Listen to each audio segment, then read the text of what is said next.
আসসালামু আলাইকুম রহমতুল্লাহ। সম্প্রতি একটা কথা শোনা যাচ্ছে যে জামাত ইসলামী যদি ক্ষমতার রাজনীতিতে সরকার হয়, অর্থাৎ তারা যদি সরকার গঠন করে, তাহলে তাদের অর্থমন্ত্রী কে হবে। জামাতকে নাকি এই ব্যাপারে প্রশ্ন করা হয়েছে, জামাত উত্তর দিতে পারে নাই। এটা আমি আসলে বিশ্বাস করতে পারি না। জামাতকে এরকম একটা প্রশ্ন করলে জামাত উত্তর দিতে পারবে না। আসলে যারা এই জাতীয় মাথামোটা কথাবার্তা বলে যে জামাত ইসলামীতে অর্থমন্ত্রী হওয়ার মতো বা অর্থ সংক্রান্ত এই মন্ত্রণালয় চালাবার মতো লোক নেই, এটা আসলে একেবারে শিশুসুলভ কথাবার্তা।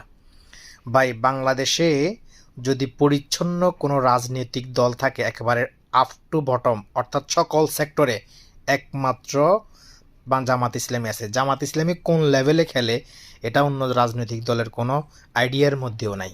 যদি এগুলো সাংগঠনিক ইন্টারনাল কথাবার্তা, এগুলো বলা ঠিক না, তারপরেও মাঝে মধ্যে আসলে ভিতরে রাখতে পারি না।